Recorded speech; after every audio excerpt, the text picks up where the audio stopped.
Saya nggak tahu, ayo kita kebaktian, ikut saya naik bis. Sampai kembali ke tempat kami naik, loh mana kebaktiannya? Kan saya tanya, itu awal-awal saya nggak ngerti. Loh tadi. Jadi Roh Kudus nyuruh mereka naik bis nomor sekian. Ternyata dalam bis itu sudah ada berapa orang percaya. Mereka itu bisa kontak. Nah ketika duduk dalam bis, kan orang nggak mungkin ngopi ngomong apa. Jadi pegang pundak atau nggak perlu tanya nama, karena nggak mungkin ketemu lagi. Bisa muter, mereka nggak tahu kemana. Bisa suruh ke provinsi lain yang jauh, karena Roh Kudus pimpin mereka. Maka itu polisi komunis nggak pernah bisa nangkap mereka kalau nggak diizinkan Tuhan. Karena tempat mereka itu pindah-pindah seperti itu, saudara. Hampir saya nggak pernah ketemu pendeta, tapi istri pendeta, anak pendeta saya ketemu. Mereka bertanya, kami nggak tahu dia masih hidup tidak, kami tidak tahu. Karena ditangkapi semua, suruh kerja paksa, saudara. Mereka itu bangga kalau ada keluarganya ditangkap oleh polisi. Karena mereka jadi martir, mereka bangga. Bayangkan seperti itu iman mereka. Maka itu Injil hebat di antara mereka. Kalau mereka kebaktian di rumah, rumahnya besar-besar rumah saya. Kalau saudara pernah di jalan di pantai utara Pulau Jawa Tengah, ya, Provinsi Jawa Tengah, itu mulai dari Rembang, Lasem, semuanya itu ya, perhatikan. Nah seperti itu rumah-rumah Tiongkok. Kalau saudara pernah lihat film Shaolin, itu siasatnya itu paling banyak itu di Lasem sampai hari ini. Jadi pagar tinggi, pintu kecil, lalu ada halaman, baru rumah induk. Pernah lihat nggak? Dulu di kota masih ada. Sekarang tinggal sedikit yang ada di bawah apa, hotel atau gedung apa itu. Nah, kalau mereka kebaktian di rumah itu bisa ratusan, saudara. Tapi jarang sekali mereka di rumah. Kenapa? Kalau bukan Roh Kudus mereka nggak boleh kumpul. Karena komunis itu kalau lihat tentara komunis itu, ini kok orang gerombolan masuk ke dalam rumah, pasti rapat nih, pasti rapat. Itu curiganya. Langsung dikeroyok, sudah tangkepin semuanya. Jadi kalau Roh Kudus nyuruh mereka kebaktian di rumah, itu mereka tahu caranya. Datangnya dengan pulangnya lebih lama daripada kebaktiannya. Kenapa ratusan orang? 2 orang masuk, nanti berapa menit 2 orang lagi, berapa menit 3 orang, nggak boleh bareng. Nggak bisa langsung ketangkap. Sampai mereka rasa cukup, ayo kita mulai. Kalau di rumah itu mereka bisa mengekspresikan, meluapkan semuanya. Tapi itu yang saya nggak bisa tahan, saudara. Kalau saudara pernah lihat film China Cry dari Nora Lem, cari DVD-nya. Saya ada mengalami seperti yang ada di film itu. Ratusan orang, bisa 200, bisa 300 rumah gede-gede. Saya belum pernah sampai hari ini melihat gereja. Mau di negara manapun saya pergi. Kalau mereka itu memuji Tuhan, mengekspresikan yang diucapkan itu dengan mimik wajah jelas sekali. Kalau lagunya sukacita, nggak ada yang nggak senyum.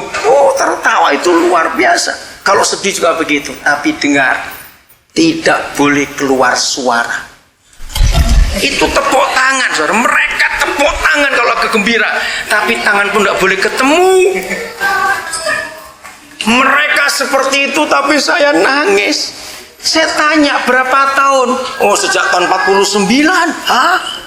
Karena sejak Mao Zedong berkuasa tahun 49. Bayangkan, mereka meluapkan isi hatinya kepada Yesus Tuhan mereka. Tapi nggak boleh pakai suara. Tepuk tangan tapi nggak boleh ketemu tangan itu. Tapi mereka bersuka cita. Itu sebabnya saya kenapa beda dengan banyak pendeta yang lain. Karena saya tinggal dengan mereka gereja yang benar itu tadi. Hidup mereka luar biasa. Dalam memberi, dalam berkorban habis-habisan. Oke. Kalau mereka jalan, saudara, mesti tunduk. Tunduk pasti. Jalan di mana aja. Saya pertama nggak ngerti cari apa ini orang-orang. Ternyata mereka cari kertas kosong. Kalau mereka ketemu kertas yang sudah kumal sekalipun, itu dicuci sampai rumah, itu dicuci pelan-pelan. Untuk apa? Nulis ayat, saudara. Apa yang mereka ingat mereka tulis. Kertas itu berharga buat mereka. Digulung kecil sudah ditulis. Kalau kumpul seperti kita ini, itu saling tukar. Kamu punya ayat apa? Punya ayat apa? Saling tukar. Itu mereka hafal. Jangan robek, kasih orang lain. Itu cara mereka mengingat firman. Nggak ada Alkitab, nggak ada gitar, nggak ada buku, nggak ada apa-apa. Satu kali saya ikut kebaktian, saya lihat ada orang tua. Itu dari ujung jahitannya bajunya, dia tuh seperti lagi ngeluarin sesuatu. Saya tuh mau nolong, tapi saya nggak ngerti bahasanya.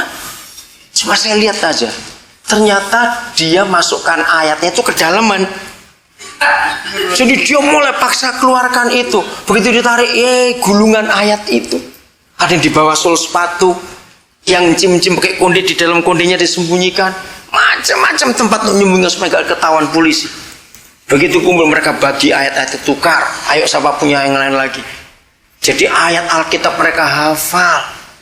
Nah kalau mereka ngomong sesama orang kan, polisi nggak tahu ini ngomong apa. Kayak itu firman Tuhan. Sampai seperti itu keadaannya. Oke, kita kembali ke Kisah Rasul 2. Sekarang saya mau tunjukkan kepada saudara. Tahun 83 dan 84 saya ada di Jerman. Bersama dengan Saudara Hani Layantara, istri Ibu Agnes Maria itu. Saudara cukup lama, saya 9 bulan full ada di Jerman. Ternyata Roh Kudus membawa saya untuk mempelajari tentang komunis. Dengarkan ini. Saudara, komunis itu adalah kekuatan terbesar kedua setelah Kristen. Waktu itu ya, sebelum mereka runtuh. Nah, saya memang bertanya-tanya, bagaimana komunis bisa begitu hebat? Dalam waktu singkat, mereka bisa menguasai sepertiga dunia loh, saudara. Usianya cuma 70 tahun. Hebat bukan? Komunis mulai nyata itu tahun 1918. Waktu revolusi Bolshevik di Rusia.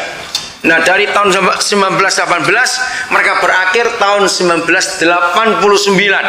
Tepat hari Natal 25 Desember komunis runtuh tahun 89. Nah, dalam waktu 70 tahun itu mereka bisa menguasai sepertiga dunia. Kekuatan apa? Nah, ternyata kata komunis itu dari Kisah Rasul 2 ini. Kata komunis itu dari kata komuni. Nah, dari kata komuni itu kata bendanya, nounsnya lahir community, komunitas. Dari kata komuni lahir kata komunikasi. Nah, mengapa Karl Marx menciptakan faham komunis? Saudara, sebetulnya waktu Karl Marx menciptakan faham itu, dia melihat ayat ini. Jadi komunis itu dari Kisah Rasul 2 dan Kisah Rasul 4. Gila nggak dunia ini?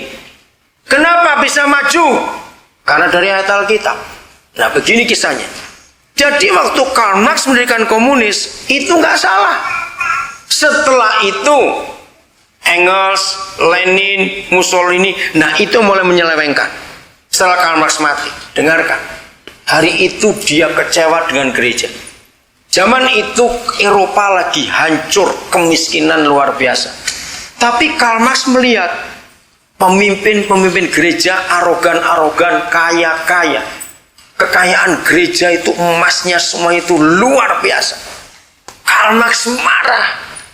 Maka dia berteriak, "Hei para pemimpin, turun dari takhta-takhta kerajaanmu. Berkomunilah dengan jemaat." Kata komuni, kalau orang Kotil pasti tahu, itu perjamuan kudus. Kata komuni itu hubungan Yesus yang adalah Tuhan mau menyatu dengan manusia. Katakan amin. Maka itu Wahyu 21 ayat 3 saya baca duluan tadi. Karena ketika Papa berteriak, "Lihatlah seluruh alam semesta, gerejaku, rumahku ada di tengah-tengah manusia." Itulah komuni, saudara. Karena Papa ingin menyatu dengan manusia. Karl Marx marah. Turun kamu. Nah, ayat ini dipakai.